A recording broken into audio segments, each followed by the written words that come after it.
Malam ini kita akan cerita tentang seorang gubernur. Tidak niat menyindir siapa-siapa, tapi memang ceritanya tentang kisah seorang gubernur. Gubernur ini namanya Sa'id bin Amir. Dia merupakan gubernur di zaman Khalifah Umar bin Khattab radhiyallahu taala anhu. Umar bin Khattab kalau milih gubernur, yang pertama dia tengok adalah kesolehannya. Ini orang soleh atau tidak? Takut enggak sama Allah? Yang paling takut sama Allah itu yang dia pilih jadi gubernur. Dan dia paksa, enggak bisa bilang tidak. Kalau udah Umar bin Khattab. Jadi datanglah Umar bin Khattab kepada Sa'id bin Amir. Sa'id bin Amir jadi gubernurlah di daerah namanya Homs. Saya ini, kata Sa'id bin Amir, takut jadi gubernur. Kenapa takut jadi gubernur? Godaannya besar. Godaan uang maksudnya ya. Makin tak mau Sa'id bin Amir, makin tertariklah Umar bin Khattab untuk menaikkan dia jadi gubernur. Karena orang makin tak mau dengan alasan seperti itu, tentu dia makin bagus orangnya. Maka kata Umar bin Khattab, tidak ada alasan lagi, kamu jadi gubernur. Maka agak berat hati dengan rasa takut, akhirnya dia kabulkan permintaan Umar bin Khattab, maka dia jadi gubernur. Selama dia jadi gubernur, banyak masalah pribadi yang tak bisa dia selesaikan karena dia miskin. Di rumahnya tidak ada uang negara, di rumahnya semua uang dia. Dan itu dia sangat miskin sekali. Suatu ketika daerah Homs itu terjadi paceklik dan hidup orang-orang susah pada saat itu. Maka datanglah utusan dari gubernur ke Madinah. Umar bin Khattab di Madinah, gubernur tadi di Homs. Kata orang kepada Umar bin Khattab kirimlah bantuan. Kampung kami itu dalam keadaan susah. Kami adalah utusan dari gubernur Sa'id bin Amir. Baik, kata Umar bin Khattab, sekarang list nama orang-orang susah yang akan dibantu di sana. Maka dilistlah oleh utusan Sa'id bin Amir tadi, diserahkan kepada Umar bin Khattab, tiba-tiba membaca itu menangis Umar bin Khattab. Ternyata nama yang paling depan, nomor satu namanya nama gubernurnya. Ditanya sama Umar bin Khattab, ini Sa'id bin Amir yang mana ini? Gubernur kalian? Betul wahai Umar bin Khattab, itu nama gubernur kami, dia nomor satu yang paling miskin di kampung kami. Menangislah Umar bin Khattab radhiyallahu taala anhu. Kasihan Umar bin Khattab, hebat kali perjuangan gubernur kalian nih, justru dia paling susah di antara kalian. Maka karena kasihan Umar bin Khattab, diambillah duit 1000 dirham, diambillah uang 1000 dirham, lalu kemudian dihadiahkanlah kepada gubernurnya tadi. Datanglah utusan ini pulang ke Homs dan diserahkanlah bantuan daripada Umar bin Khattab radhiyallahu taala anhu. Inna lillahi wa inna ilaihi raji'un, kata gubernur ini. Dengan suara yang lantang dan keras dia bilang, inna lillahi wa inna ilaihi raji'un. Terperanjat istrinya. Apa kata istrinya? Ada apa suamiku? Apa ada berita duka dari Umar bin Khattab? Meninggal dunia dia. Kata istri daripada gubernurnya tadi. Apa kata gubernurnya?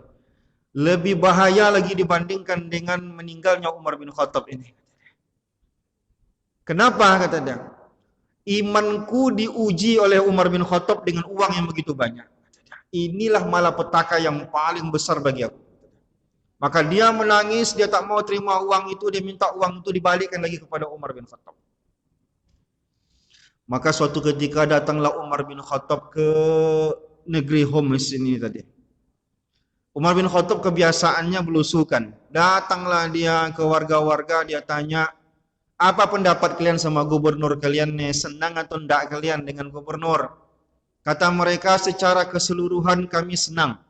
Kecuali dalam 3 hal. Mendengar 3 hal ini tak ditanyakan sama Umar apa yang 3 itu. Langsung dia panggil gubernur, dia panggil rakyatnya, dia sidang semuanya. Nah, 3 hal itu apa? Ini gubernurnya, sebutkan. Yang pertama kata mereka, gubernur kami pagi jarang kelihatan. Udah agak siang baru kelihatan. Betul itu wahai gubernur, kata Umar. Betul Tuan. Kenapa? Sebenarnya hamba tak mau menceritakan ini, tapi karena Tuan minta hamba cerita, hamba cerita. Apa itu kata dia? Istri hamba itu tidak punya adonan tepung di rumah. Jadi untuk membuat tepung tuh saya sendiri yang menggiling, saya sendiri yang mengulek pakai tangan saya. Tidak mungkin istri saya. Karena itu saya agak lama datang ke masyarakat. Sedihlah Umar bin Khattab, semiskin itunya seorang gubernur. Sampai alat untuk menggiling tepung pun dia tidak punya. Apalagi kata Umar bin Khattab, dia ini malam jarang kelihatan. Udah agak malam sedikit pulang dia. Nah, kenapa pula itu kata Umar bin Khattab? Aku sepanjang malam beribadah wahai Umar bin Khattab. Aku tidak ada waktu untuk menjumpai mereka. Sepanjang malam aku beribadah. Ini gubernur ini. Maka tertegunlah Umar bin Khattab. Yang ketiga apa lagi? Kata mereka, kami sebulan sekali. Tidak lihat dia nih. Hilang dia sebulan sekali. Gubernur ini. Kata Umar bin Khattab, kemana kamu sebulan sekali? Aku sebulan sekali hilang itu mencuci pakaian. Pakaian aku inilah satu-satunya yang kupakai ini. Ketika aku cuci pakaian ini, aku nggak keluar rumah. Nunggu sampai pakaian itu kering, baru aku keluar dari rumah. Maka sebulan sekali aku tidak kelihatan di tengah masyarakat. Menangislah Umar bin Khattab, tidak sanggup lagi Umar bin Khattab ketika itu. Melihat gubernur yang begitu warak, yang begitu takut dengan uang. Padahal sebenarnya kalau dia mau, bisa sebenarnya diakal-akali lewat Baitul Mal dan segala macam. Tapi dia tidak mau. Saya awali cerita dengan cerita gubernur karena saya tidak tahu contoh yang lain yang lebih bagus dari ini. Jadi sebenarnya apa hikmah dari cerita ini? Kalau kita baca-baca sejarah para sahabat dan juga para ulama dan orang-orang saleh. Pertama, pemimpin. Umar bin Abdul Aziz dianggap sebagai pemimpin sukses di dalam sejarah Islam. Dalam 2 tahun tidak ada orang miskin satu pun layak dapat zakat di negeri dia. Dalam 2 tahun dia memimpin, 1 orang pun tak ada yang layak dapat zakat. Berarti semuanya sudah menjadi muzaki di zaman dia. Apa yang dia katakan ketika dapat jabatan? Kita bandingkan dengan apa yang dikatakan oleh orang zaman sekarang begitu dilantik menjadi seorang gubernur, jadi bupati, jadi camat, jadi lurah, jadi RT sekalipun. Kecuali RT sini. Apa yang kata-kata yang keluar dari mulutnya? Alhamdulillahi Rabbil Alamin. Coba kita baca sejarah para pemimpin-pemimpin dahulu.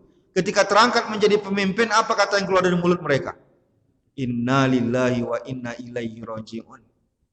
Kira-kira sama nggak psikologis orang ketika baca inna lillahi wa inna ilaihi raji'un dan ketika orang membaca alhamdulillahi rabbil alamin? Beda nggak apa yang ada di pikirannya? Itu beda itu. Orang yang ketika diangkat jadi pemimpin baca inna lillahi wa inna ilaihi raji'un, dia anggap itu ini amanah berat ini. Umar bin Abdul Aziz ketika dilantik menjadi khalifah, itu nangisnya berhari-hari. Ditanya sama istrinya, kamu baru diangkat jadi khalifah kok nangis-nangis terus? Begitu saya dilantik, berat tengkuk saya. Merasa disinilah beban anak yatim, disinilah beban orang miskin, di sini semua rasa beban itu setelah saya dilantik. Maka ucapan dia innalillahi wa inna ilaihi raji'un. Kira-kira kalau alhamdulillahi rabbil alamin, apa yang ada di otak orang ketika baca alhamdulillahi rabbil alamin? Jangan, tak usah kuat-kuat. Jangan-jangan, wah ini proyek nih, besar ini. Saya enggak mau. Oh, gubernur kita begitu, enggak. Saya enggak itu maksud saya. Ini saya cuma mencontohkan saja. Jadi intinya jadi pemimpin itu enggak apa-apa. Tapi jadi pemimpin itu mudah masuk nerakanya, mudah masuk surganya. Kata Rasulullah, orang yang paling pertama nanti mendapat naungan Allah di hari kiamat itu adalah pemimpin yang adil. Orang yang paling banyak dosanya, satu kesalahan dia, senegara dia berdosa itu. Itu juga pemimpin. Maka jadi pemimpin itu bagus, tapi mesti jadikan pemimpin itu mempermudah kita masuk surga. Yang kedua, yang ingin kita soroti dari cerita ini adalah tentang pandangan orang-orang soleh ini terhadap duit. Ini yang ingin kita kupas sebenarnya. Takut mereka ada campur haram sedikit saja di harta mereka.